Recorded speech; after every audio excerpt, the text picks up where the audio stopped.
اور کتاب میں ابراہیم کا ذکر ہو، بے شک وہ نہایت سچے تھے، پیغمبر تھے۔ جب انہوں نے اپنے باپ سے کہا کہ ابا، آپ ایسی چیزوں کو کیوں پوچھتے ہیں جو نہ سنیں اور نہ دیکھیں اور نہ آپ کے کچھ کام آ سکیں؟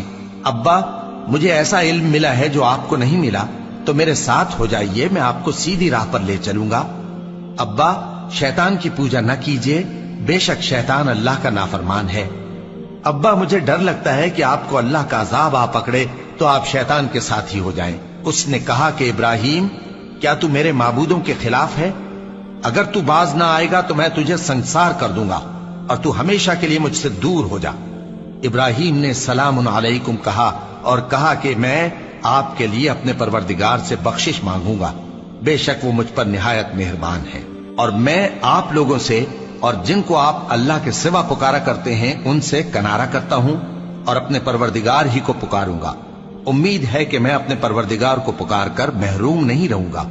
اور جب ابراہیم ان لوگوں سے اور جن کی وہ اللہ کے سوا پرستش کرتے تھے الگ ہو گئے تو ہم نے ان کو اسحاق اور اسحاق کو یعقوب بخشے اور ہر ایک کو پیغمبر بنایا، اور ہم نے ان کو اپنی رحمت سے بہت سی چیزیں عنایت کی اور ان کا ذکر جمیل بلند کیا۔ اور کتاب میں موسیٰ کا بھی ذکر کرو، بے شک وہ ہمارے برگزیدہ تھے اور رسول تھے، نبی تھے، اور ہم نے ان کو طور کی داہنی طرف سے پکارا اور باتیں کرنے کے لیے نزدیک بلایا، اور اپنی مہربانی سے ان کو ان کا بھائی ہارون پیغمبر بنا کر عطا کیا۔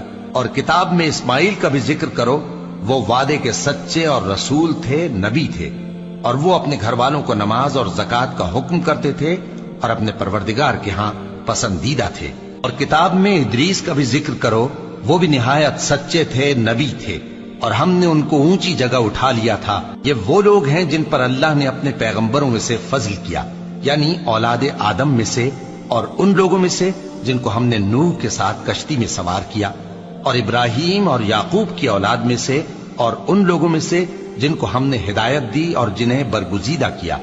جب ان کے سامنے ہماری آیتیں پڑھی جاتی تھیں تو سجدے میں گر پڑتے اور روتے رہتے تھے۔ پھر ان کے بعد چند ناخلف ان کے جانشین ہوئے جنہوں نے نماز کو ضائع کر دیا اور خواہشات نفسانی کے پیچھے لگ گئے، سو ان قریب ان کو گمراہی کی سزا ملے گی۔ ہاں، جس نے توبہ کی اور ایمان لایا اور عمل نیک کیے تو ایسے لوگ بہشت میں داخل ہوں گے اور ان کا ذرا نقصان نہ کیا جائے گا، یعنی ہمیشہ کی بہشتوں میں، جس کا اللہ نے اپنے بندوں سے وعدہ کیا ہے کہ جو ان کی آنکھوں سے پوشیدہ ہے۔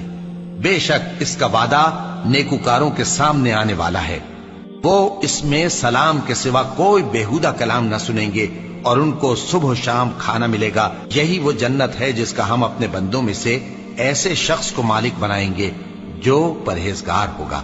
اور فرشتوں نے پیغمبر کو جواب دیا کہ ہم تمہارے پروردگار کے حکم کے سوا اتر نہیں سکتے۔